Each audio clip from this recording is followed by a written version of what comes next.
Good morning, everyone. Thank you for attending today and for participating in this webinar. And also, we hope all of you are safe and sound and staying at home during COVID-19 situation. Today, we will share with you the pathway for skill migration to Australia. But before that, I would like to mention some key reminder. So during the webinar, all of you would be on mute, but if you didn't, you please put yourself back on a mute again. And also we advise if you can put your view on a speaker view. So how you can get to that, you just need to go on top and right on your screen, you will see the speaker view because the slide will be bigger and you can see the what is inside the slide as well. There will be Q&A session at the end of the webinar, but also feel free to ask any question. You can write it in the chat box. Chat box is at the bottom of the screen. So you just need to click on the chat box and write it down your question. We will catch up with as much as is possible and time allows. Also, we do have a 15-minute free consultation for those who are participating in today's webinar. If you would like to book for that free 15-minute consultation session, you just need to type 15 minutes and we will come back to you for that. So for now, I would like to introduce our speaker. We have Audrey Anthony. She is Associate Director for Global Migration Solution with 10 years experience in migration and also family migration as well. She is experienced in handling cases, and also she is very professional, detailed and passionate person. So without further ado, Audrey. Thank you, Hassam. Hi, everyone. A very warm welcome to all of you. Thank you for making time to join our webinar today. So the purpose of today's webinar is I really want to draw attention to all of you that immigration is actually processing as usual. They're operating business as usual, and it is very much important for you to actually stay active in your application. The thing is, I do hear many people having concern that they wish to perhaps wait a couple of months before they start the application, thinking that during this COVID-19, there's a certain delay in processing. But the actual truth is immigration is processing as normal, so do not delay. And in fact, you should start to apply earlier so that you are not affected by any possible changes that could make your application even tougher later. So stay tuned, and I hope that this webinar is going to be very much insightful for you to plan your application. So before I start off with the main webinar, I'm just going to introduce to the company. So Global Migration Solutions is based in Jalan Razak, Kuala Lumpur, Malaysia. Okay, so that the little bit that you see is our office. We carry ourselves as a premier migration advisory firm, and over this 15 years, we have helped more than 12,000 families migrate to Australia. And I'm very proud to say that we have a 99% success rate.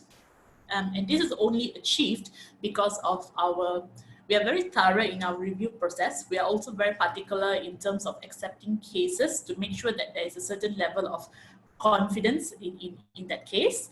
And with that comes with our 100% refund policy as well. So for every application that your visa is not successful, we offer a 100% refund policy on the agency fees. It is also one of the highlights that we have won the top 50 Global Migration Agency CEO Award. This is actually an international recognition among all the migration companies globally. This award was held in Los Angeles, and we won top 50. We have 4 offices across Asia Pacific. The main office is here in Kuala Lumpur, and we have an office in Singapore, Vietnam, and Australia as well. We have support offices there.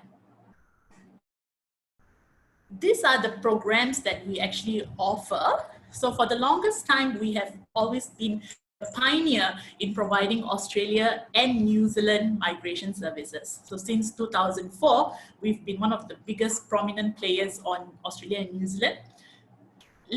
Recently, we have also ventured into other markets due to demand, which is Portugal, which is an investment program, and also US EB5. At the same time, we have many expats asking how do you migrate into Malaysia, and we offer Malaysia our second home program as well. So it's important for me to introduce the two main persons behind the company. So we have basically represented by two licensed migration advisors. The first one is Desmond Ang. Desmond Ang is the founder of Global Migration Solution and the managing director. So he is based in the KL office. Every application that is filed under Global Migration Solution must go through his final review. So there is no such thing that the applications don't go through him. We don't, what do you say, like subcon the services or anything like that. Everything goes through his review.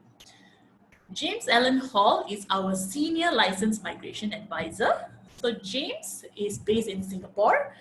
James is also a very, very highly tenured in the migration industry, and James is currently a certified trainer for the migration advisors, meaning if there's anyone who is doing their yearly CPD courses to be accredited as a registered migration agent, James actually conducts the workshop for these applicants. So all of us work very closely together, Desmond, James, myself, especially in making sure all clients' cases are taken care of well. So this is just the photograph of our team. Our team members are all here. So they're all based in the KL office, yeah? Another important thing for you to always ensure is when you are dealing with a registered migration agent, please ensure that their license is actually current. Why is it important that the license needs to be current? Is this license is only valid for a year. So every year, the migration agent needs to do CPD courses to be on top of the game, to know what is the latest updates. And only when they pass that, they will get another renewal. So you can actually check this at the immigration website under Office of Migration Agents Registration Authority, and you will see that Desmond Ang Swee Hong's license is actually still current. All right, so that was about the company. Now let's get into Australia. So this is Australia's map, okay? So there are basically 6 states and 2 territories in Australia, and the highest populated state is New South Wales. So I always like to share this very, very fun fact about Australia versus Malaysia, that Australia's population is only about 25 million, and Malaysia, being so small, is already 32 million.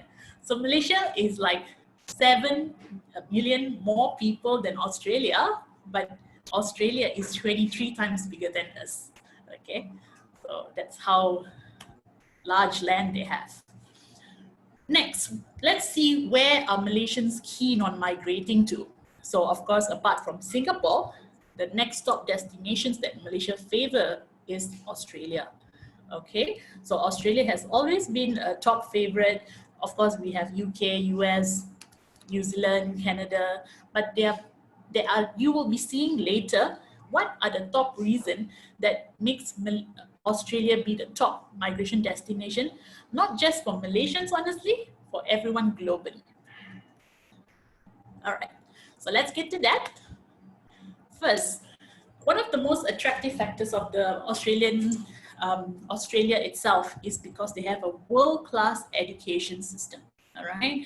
They are right from primary school to secondary school to tertiary education, they have a very different kind of approach. It's not just fully academic based. Many Asian parents who've migrated to Australia would always agree that, hey, things are so different here. Why are my children not getting homework on a daily basis, right? They kind of get a shock. Why are there no exams? Because it's just not purely academic, but they mold you in overall. It's a holistic education approach. And that is why like 80% or more of our clientele are usually parents who are migrating because they want to plan for their children's education in the future, or even young applicants who are basically planning ahead. All right. Next is the environment in Australia. Australia definitely is very well seen as a safe place, family friendly, okay? And that is why they have been winning world's most livable city year after year, right? If you look at the OECD index on the world's most livable city, without fail, Australia will always be there, okay? If it's not one city, it would be two cities or three cities. Usually it's Melbourne, it's Perth, it's Sydney, but Melbourne never loses its spot. So how is all this derived? This is derived because of the political stability, the economic stability, the crime rate. These are all the factors that makes Australia a safe place. And even high net worth individuals all around the world, if you see the statistics, many of them are investing into Australia as well. And Australia also has an advanced healthcare system. As an Australian resident, you have access to Medicare. Okay, PRs would get Medicare, which means it's free health care. Okay, free in the public sectors, of course. Housing is also not above reach. Okay, it's not something out of reach. It's actually very much affordable. You can actually afford a landed property for about 500,000 Aussie with 2 bedrooms or so.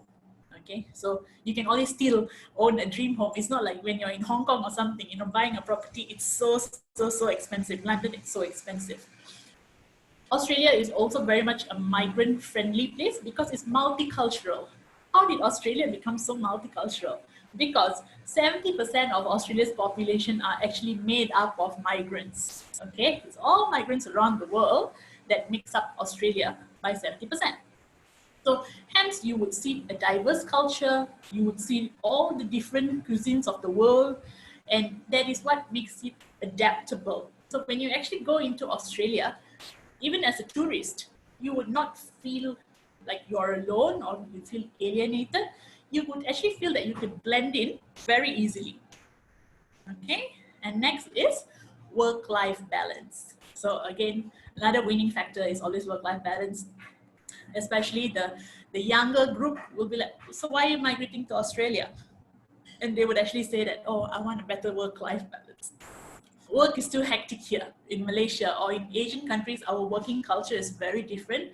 We pretty much work around the clock if need be, right? There's hardly time for your own self. But in Australia, there's a lot of priority that even the management and the employer gives to the employee, all right? So they're usually pretty much a 9 to 5 working culture. After 5, you go back, have your own things to do. So there is a lot of time that you have for life and not just work as well. Okay, so all this makes Australia very much livable. So these are also the top 10 universities in Australia. I'm sure even when a person is not a migrant, many people send their children to Australia as international students. Why is that so? Because of the world recognition of all these universities, right?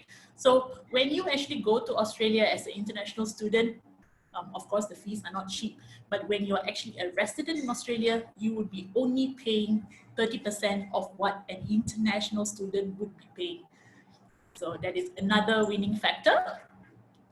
This is just a quick comparison for you to see the international student versus the resident. You would actually see the fee difference is so significant. This is for University of Sydney.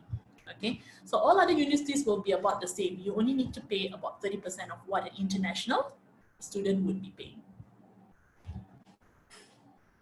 So now let's look at the top 10 Australian PR benefits. So once you're a PR in Australia, so first, of course, it's very, very impressive to have Medicare. So Medicare is basically you have free healthcare in the public sector. So unlike like in the US, and so you do not have free healthcare. You need to pay for your social security insurance. Next is you can live and work anywhere in Australia. So there will come a time where you will be able to live anywhere in Australia without any restriction to a particular state, depending on the visa that you're doing. you will also be entitled to family tax relief benefits. So the tax relief benefits are in like family tax benefit A, there's family tax benefit B. Everything has a different kind of value. So for example, a client of mine has shared with me that he's got 3 kids. He actually gets family tax benefit A of 100 per fortnight and family tax benefit B for also 100 plus a fortnight for each child. So this is very well helpful in also maintaining their lifestyle. Next is free and subsidized education. So primary and secondary education is usually free and tertiary is subsidized. Work rights, you have full work rights to be in Australia.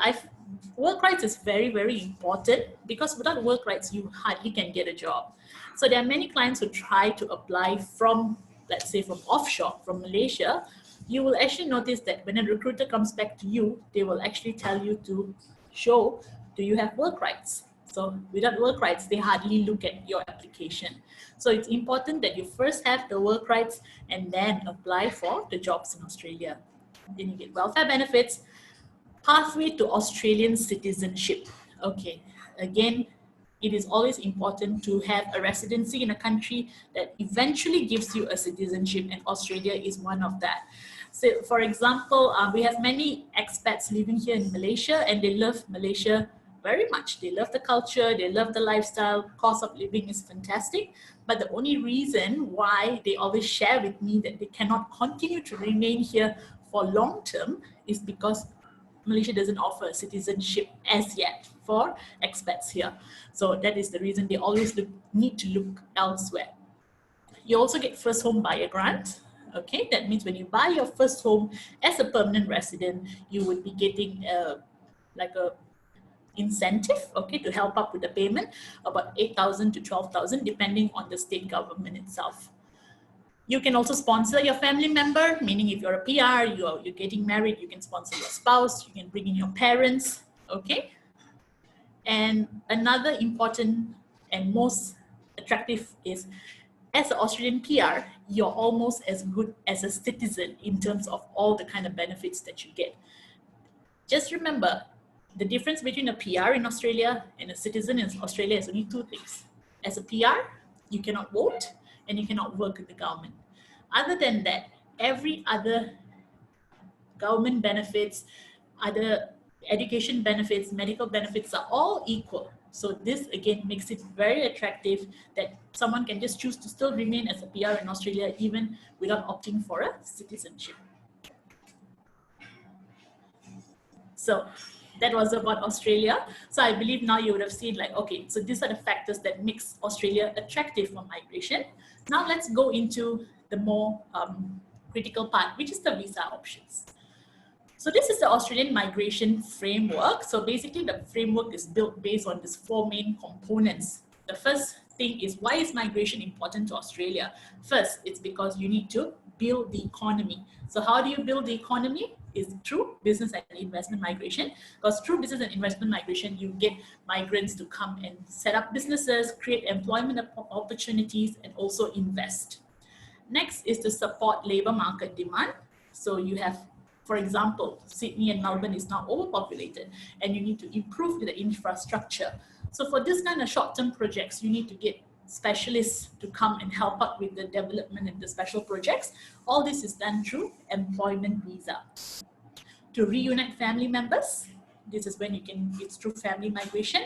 And to shape the society. How do you shape the society? It's through general skill migration. So today's focus, we are going to be talking about general skill migration. So under general skill migration, there is 3 main visa classes. The first one is called skill independent. So skill independent would mean you do not need to have a nomination from a state or a relative. And this visa actually gives you a direct PR upon grant. So having a direct PR upon grant is definitely fantastic, but lately this visa is getting tougher because the point selections is becoming higher, all right? So as much as this is still open, this is still an option, I will need to review if this is a suitable visa for you, depending on the points that you get. Next is skill nominated, subclass 190.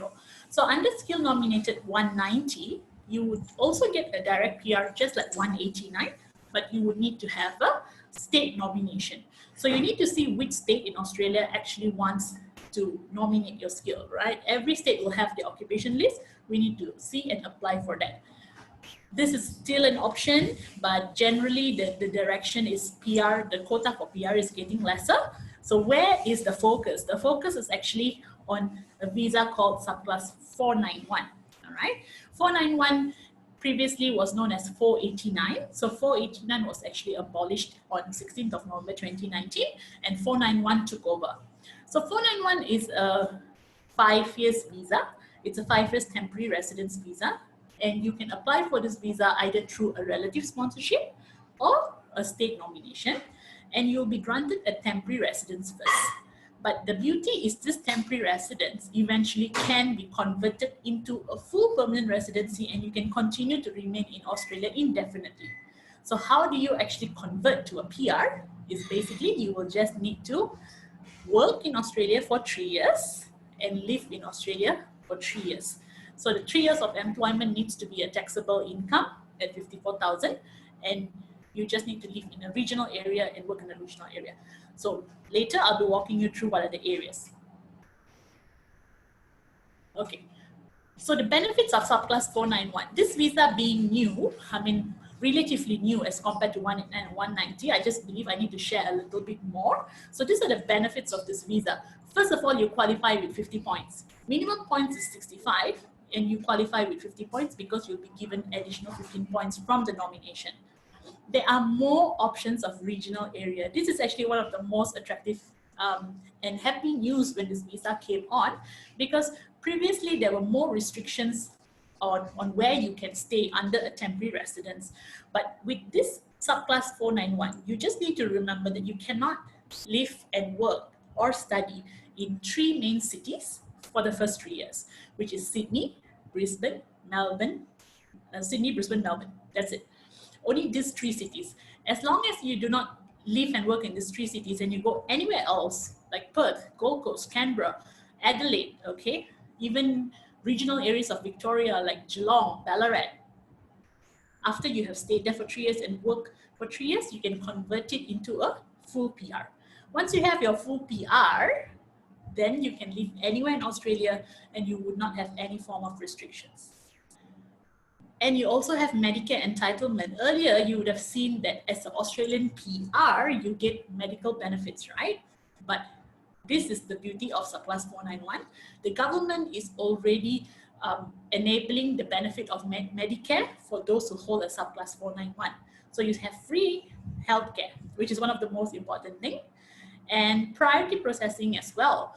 This visa currently is being granted priority processing, whereby you will usually get your visa within 3 to 4 months for a decision-ready application from the time you submit your visa to the government until you get your visa approved. So there's a priority processing being granted as well. You also get access to free primary and secondary school education for your children. Okay, as much as this is not a full PR, you still get this. And full work rights. And most importantly, you can still run your own business through this visa. So as much as this is a skilled migration, if once you've actually obtained this visa in that 5 years where you need to fulfill the 3 years of employment, you can also run your own business or self-employment, okay? So this one, another thing that I would like to share is actually, this is a snippet from the Australian Parliament where there are proposals to have more benefits for subclass 491.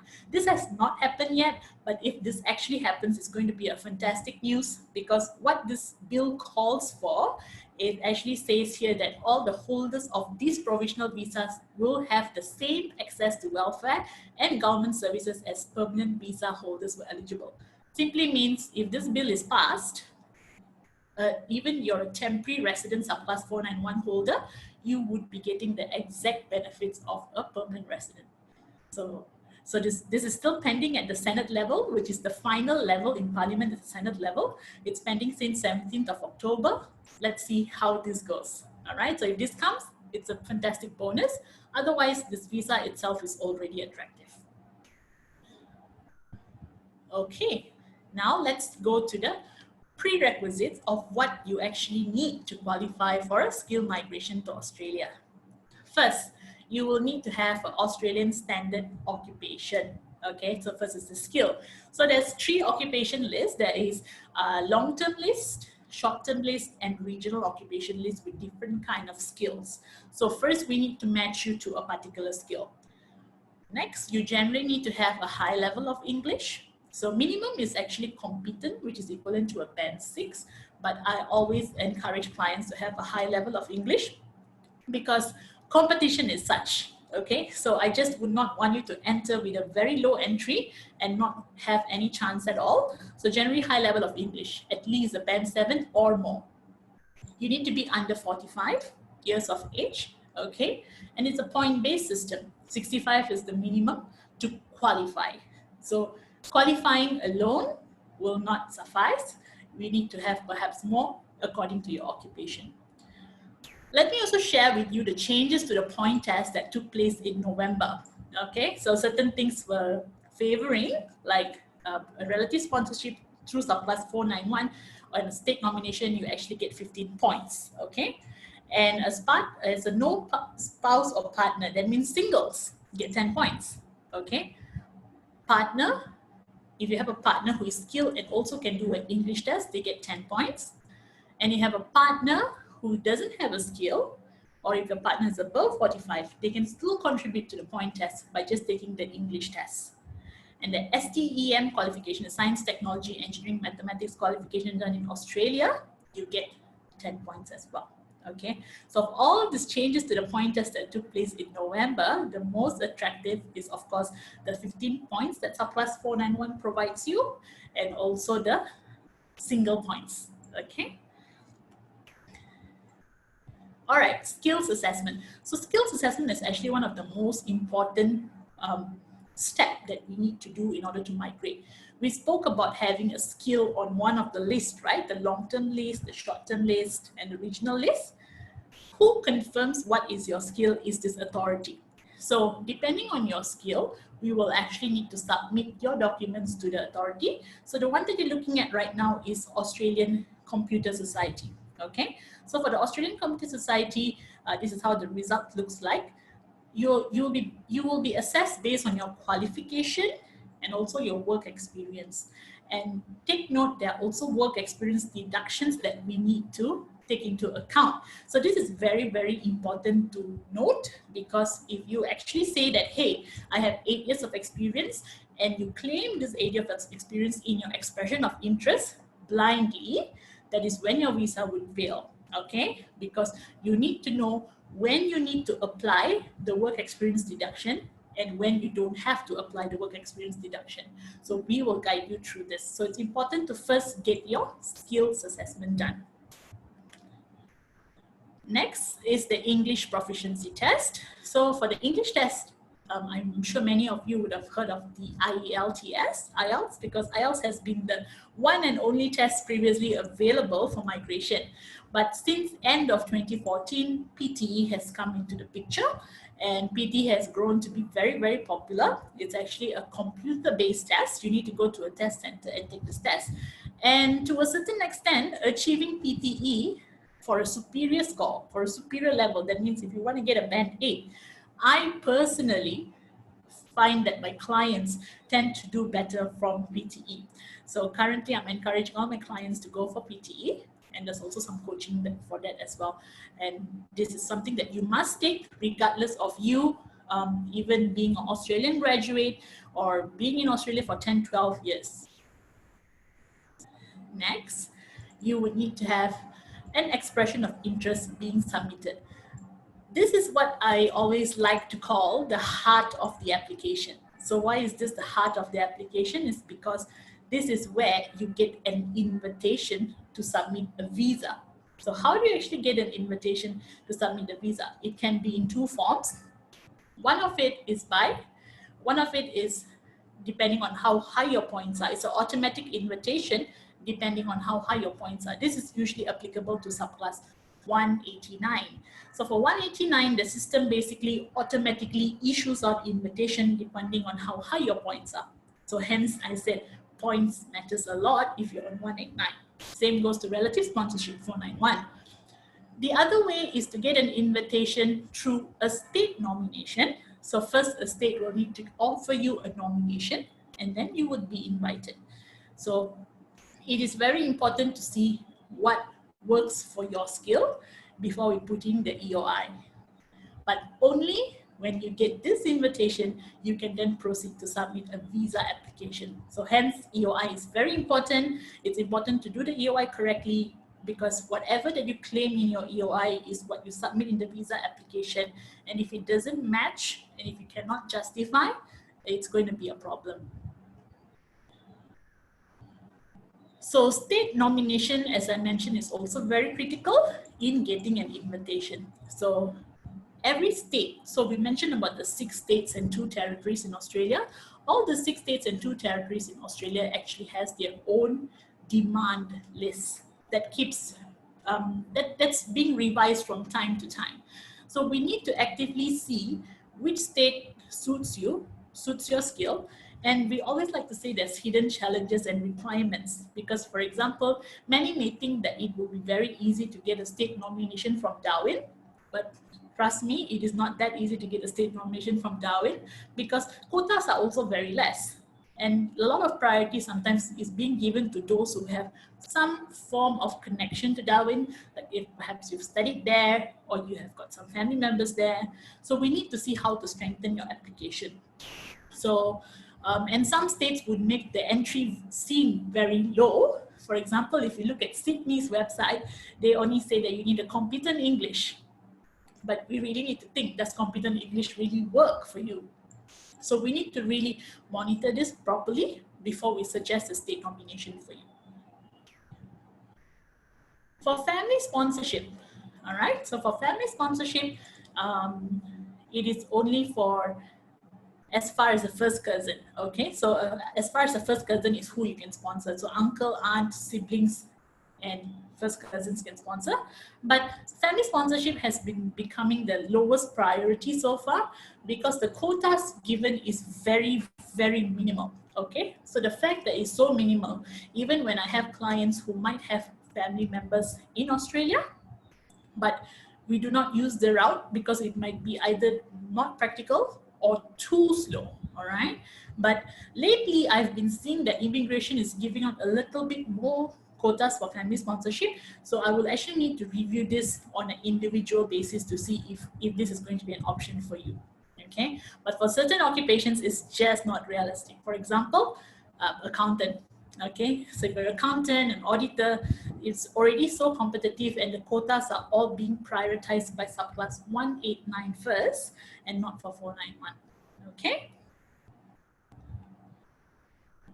So this would basically sum up the process.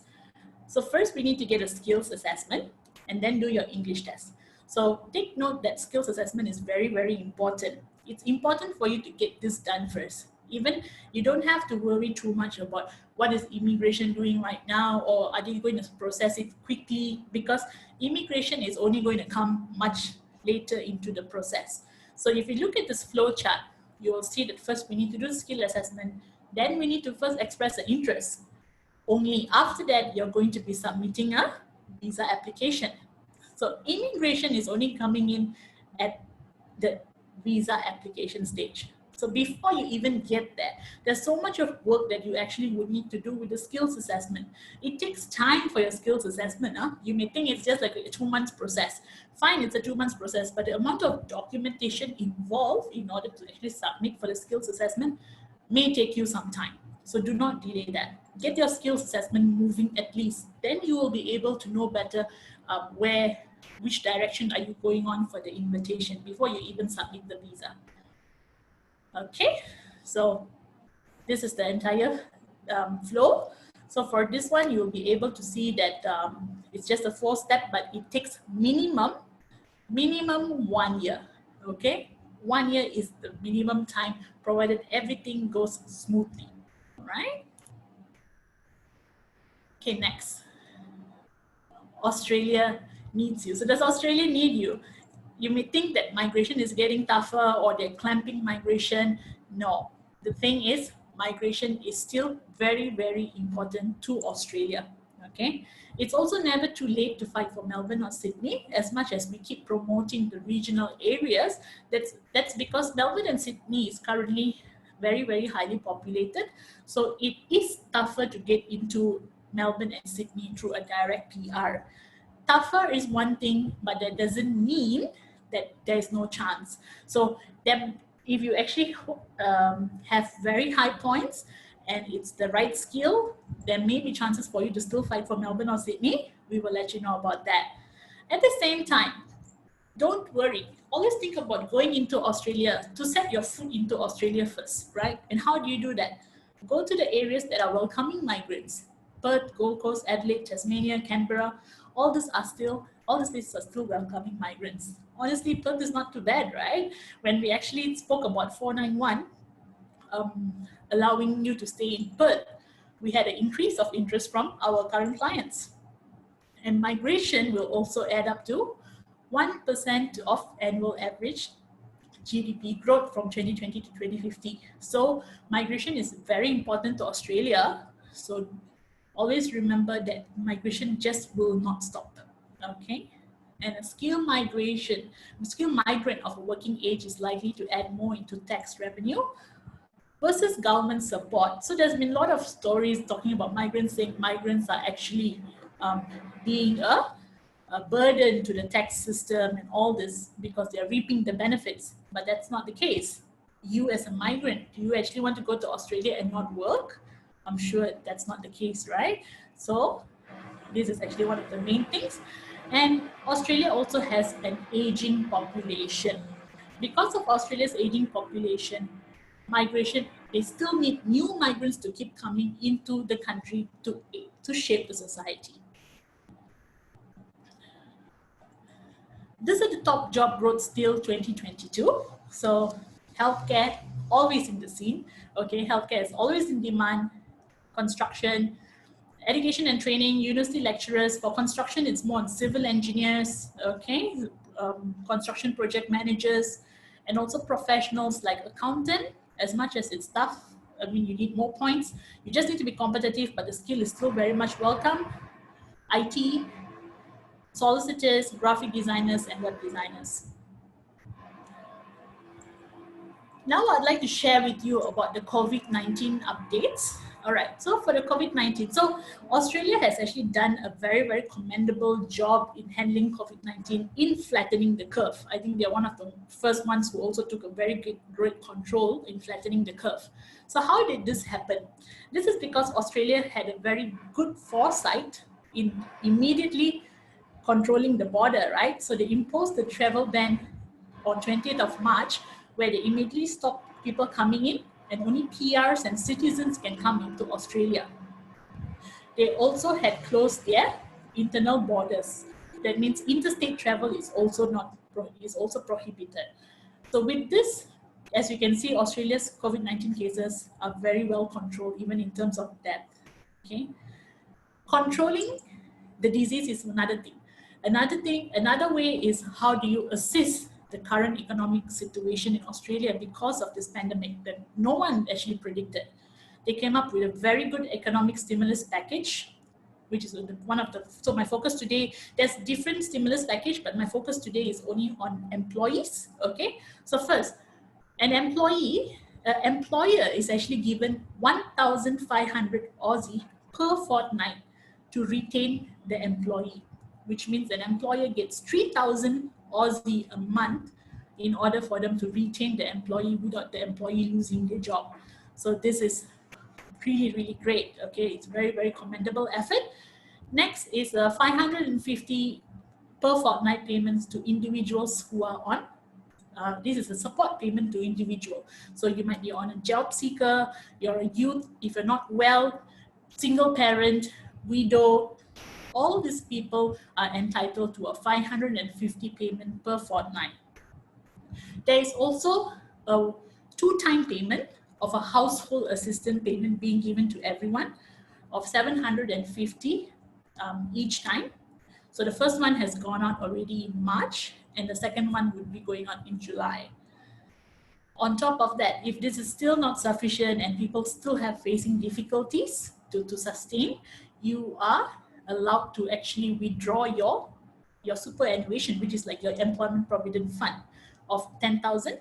You can withdraw it 2 times for 2019, 2020, and 2020, 2021. Okay, so these are all the payment assistance that they have come up with, and I actually think that this is very, very substantial.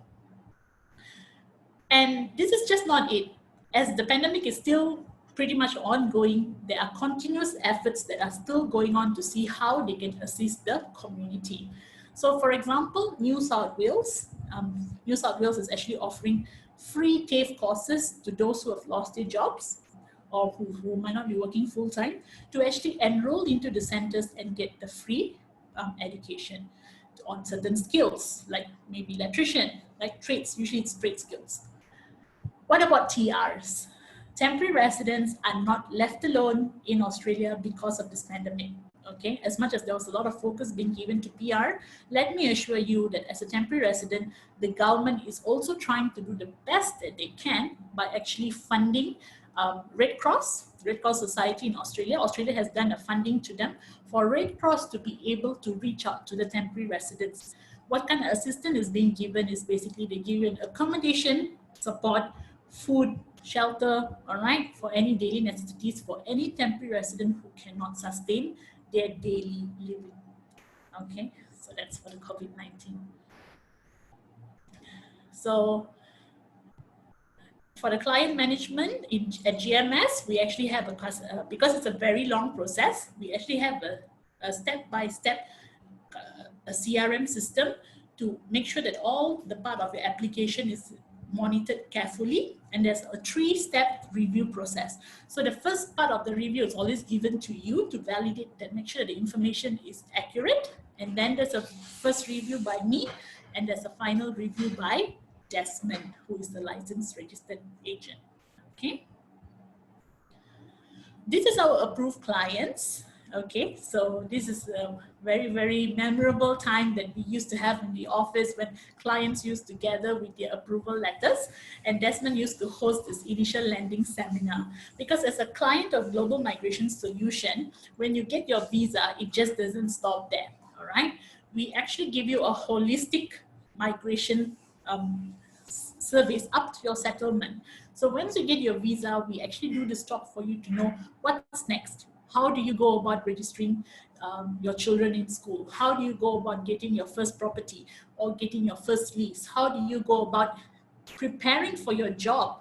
So we work very closely with our business partners in Australia, who are basically settlement experts, who help you to find your first home if you need assistance. And most importantly, we have specialists who helps to tailor your CV, prepare you for your job in Australia, because it's very different experience of applying for a job in Malaysia as compared to applying for a job in Australia. So you need this kind of support. So we want to assure you that our support just doesn't stop in giving you the visa grant. It is also to make sure that you have a smooth settlement.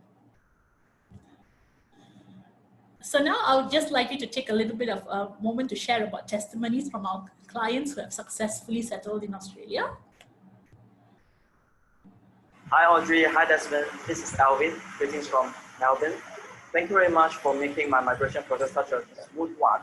And for the rest of you, if you want to come to Australia, you can count on Global Migration Solutions. They are very professional and they can give you the best advice that they can have. Well, the life in Melbourne is great, it's terrific, and my kids, they enjoy schooling here, and it's very holistic. Compared to many of you, they want to have a better education, this is the place that you should come.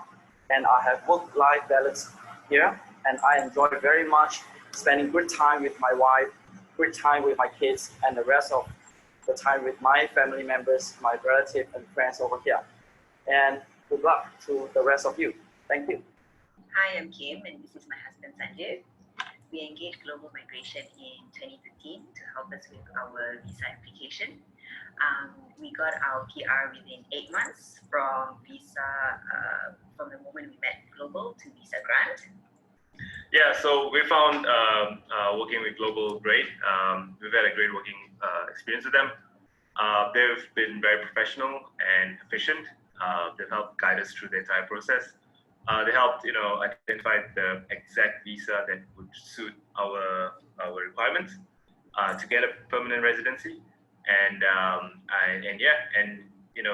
and we've moved here since 2015. We love our new home. The public transport's great. It's safe. I cycle to work. So yeah. It's clean. Yep. Good infrastructure and good quality of life. Yep. So so we'd like to say a big thank you to Global. Yep. And Audrey for helping us with our PR. Yep. All right. Thank you. Bye-bye.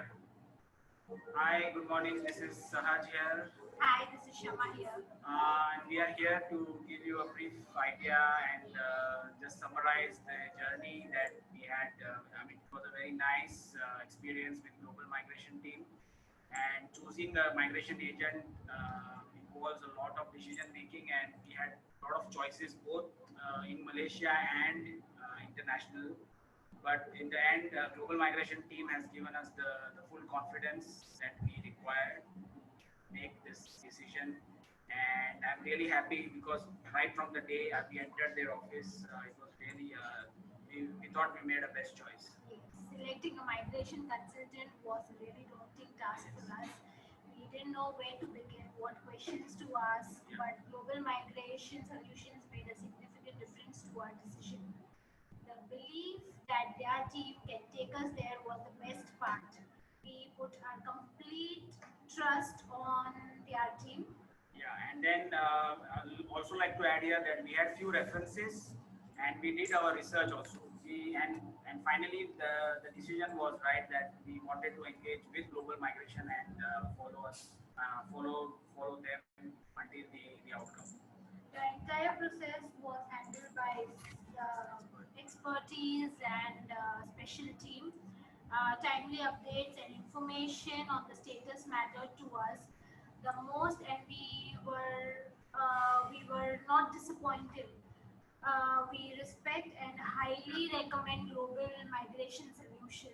Yeah, and I think I'd like to give you a big thanks to Audrey and Jean. Desmond. Yeah, and the entire Global Migration Solutions for making our dream come true. Yeah, so we are really happy with you guys. Thank you. Thank you. Thank you.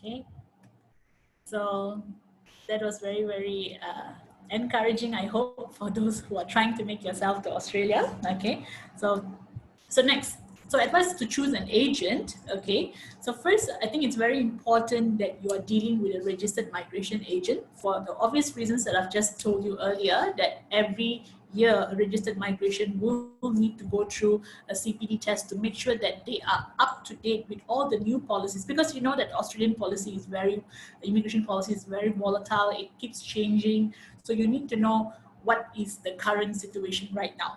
Okay, and easy accessibility. This is, I also believe it's very, very important. Many clients ask us if chances are even better if they hire an agent in Australia. Okay, honestly, that doesn't work, because when you hire an agent in Australia, they do not walk into an immigration office. As you know, the skill migration application is an online submission through a system, through Skill Select. Right, so everything is online, there's no paper based, no one could personally go to the office to tell, hey, move the thing. In fact, I believe you need to have an easy accessibility to us, all right, to your agent, so you actually perhaps get to communicate at your normal working hours as well.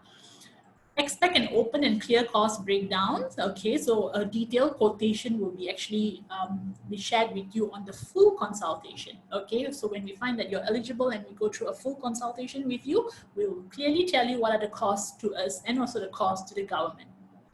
Ask questions and be satisfied with proper answers. I think that's very, very important because migration is a life-changing decision, right? So it's a life-changing matter. You're not buying a product. So ask any questions that you want. And this is one of the reasons why we are also extending the 15 minutes free consultation, a quick 15 minutes free consultation to anyone who just wants to know. It could be the simplest thing that you might want to ask, but feel free to ask. I think it's important for you to just get this clarified before you think further of the migration decision itself. And do not be pressured into signing, okay? Do not pressured into signing, meaning don't just jump into this decision when you're not clear what's in there for you. So definitely in the consultation with us, we'll be very clear what's in it for you, okay? So what is next? So there are usually 3 steps to a migration. First is you are considering. So I believe all of you right now are in step 1, which is why you are now attending this webinar. You've done a little bit of research and you're at this webinar. Next, I'm sure you're dying to know if you are eligible and what are your chances, what is the plan for you. So what you need to do is you can always book a Skype consultation with us. And in the Skype consultation, this will be done directly with me, okay? It will be me who will be doing this consultation. And we will walk you through your options and we'll be very transparent about your chances as well. If there's one thing that I can assure you is you will get the most transparent assessment from me, okay? As you know that I've been doing this for 10 years right now. And in this past 10 years, I have seen how the skill migration was once upon a time easy and how the skill migration is now currently. Well, it just means how do I maximize your chance so that you still stand a chance to migrate to Australia. So this will be done with me. And only when you're satisfied with the consultation, you're satisfied with what you stand and you want to give this a shot, then you start the process. Okay? So that is all for today. I hope that the webinar was insightful for you and it has at least given you some points for you to start thinking if this was never in your mind, and perhaps it's for you to start executing if you're already halfway through in the decision. So once again, I would like you to just get in touch with our office, and I will now pass it on to Hesam to come up with the questionnaires. If there's any questions, I'm happy to answer all the Q&As now. Thank you very much for watching. Okay, thank you so much, Audrey, for all the detailed information you shared with all of us. Yes, of course, there is a lot of questions actually going on here. So I have chosen a few. First of all, the question, and I feel is really important, is it the right time for me to apply? Because, you know, due to the lockdown, the situation, there is a lot of doubt going on. So this can answer many questions here. Okay, great. So the main purpose of this webinar again is to confirm that immigration is processing as usual. What is happening right now is a travel ban only. Travel ban just simply means you cannot travel into Australia. So that means if you're a tourist and all this, you cannot travel into Australia. But you know, travel ban is not something permanent, and travel ban is short term. But your migration application is something that you will not get in the next 3 months. I'm telling you, there's no way you can get your visa in 3 months, okay? Your visa, we could plan it that you'll get it minimum 1 year. So it's gonna take you 1 year to plan this, to put this in, to get your visa, minimum, all right? It could even take longer, perhaps a little shorter, but let's take it as 1 year. Even after you get this visa in 1 year, you do not need to move to Australia immediately. You still have another 1 to 2 years before you move to Australia. So effectively, you have about 2 to 3 years from now to move into Australia. Do you actually think the pandemic is going to be around for so long? So what you need to do is, what we want you to understand and encourage you now is, do not shy away from applying because of the current lockdown and the current pandemic, because immigration is still running as usual. Even just 3 days ago, I received an invitation from Canberra for a client to do the state application.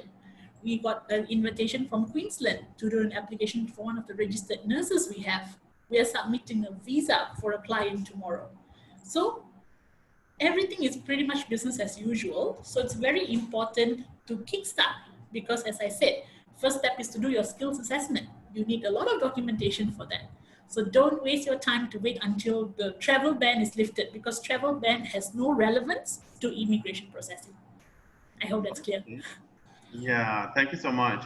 So the other question I would like to answer is, do I need to get my skill assessment first, then do the consultation? Basically, consultation and get in touch with us is the first step that you need to do before you apply or do anything for your migration and PR process. So one more round, I would like to mention that you can contact to the number.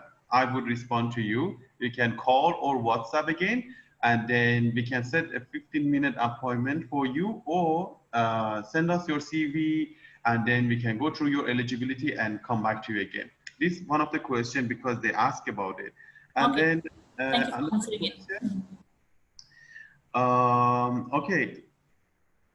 So another question is about the age. If I'm 44, so actually is Edwin, he's asking, I will be 44 in August. So many of our participants may be facing with this. So they are very unlimited, like 1 year.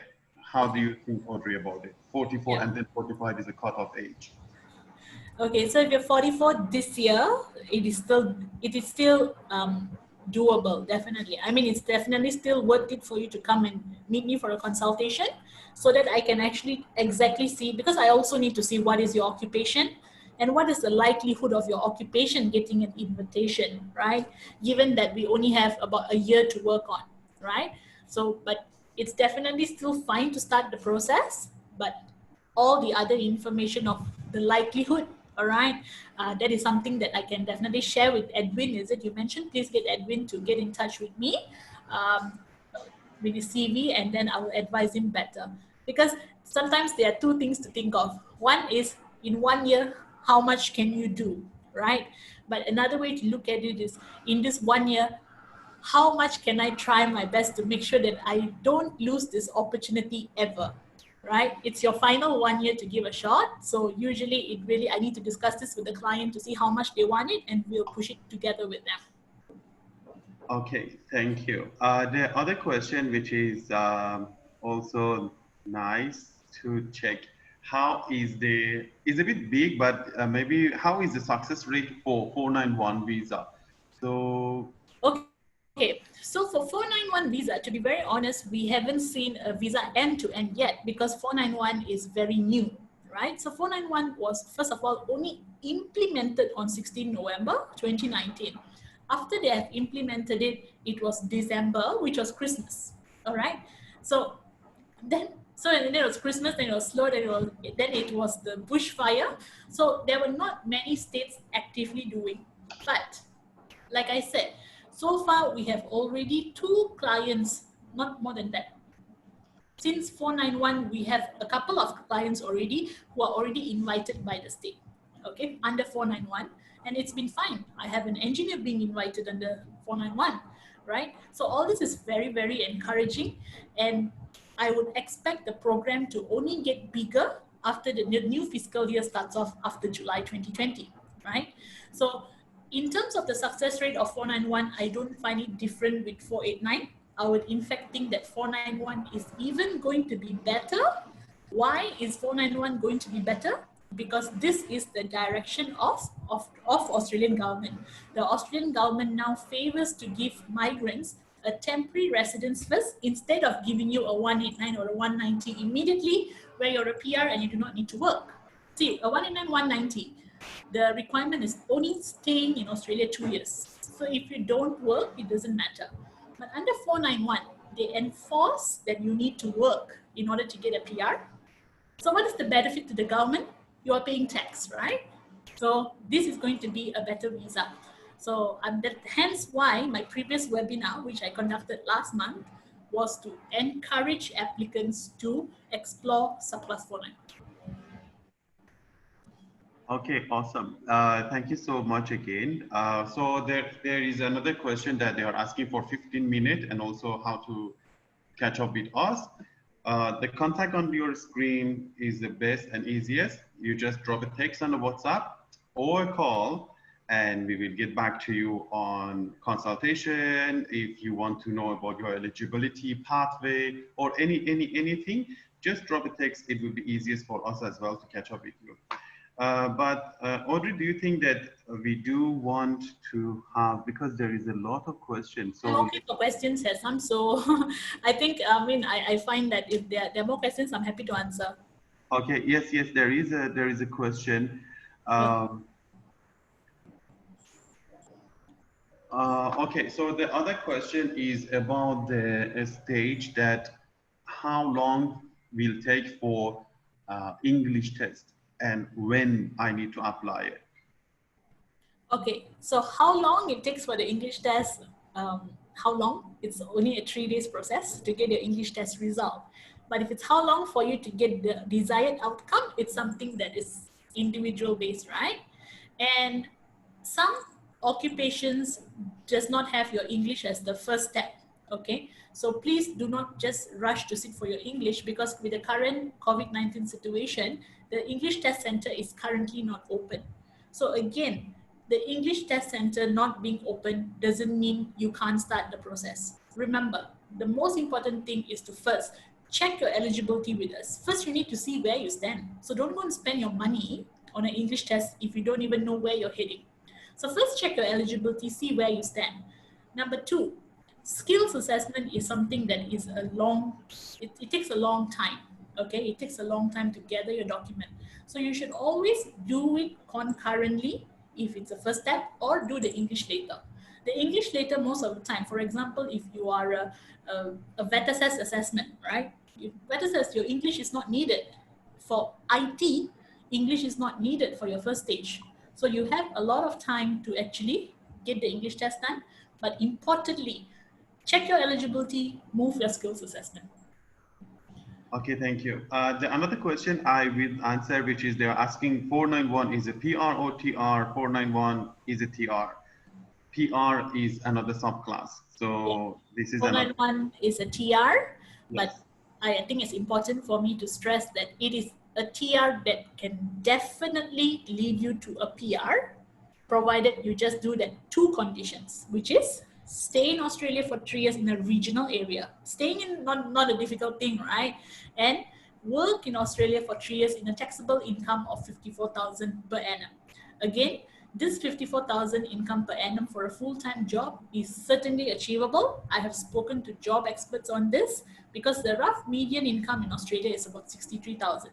Okay, and because Australia's hourly wage is high, even a general clerk, for example, let's say you take a simplest job, a clerk, you get about 1,000 Aussie per week. All right, so in order to get 4,500 a month, this is doable.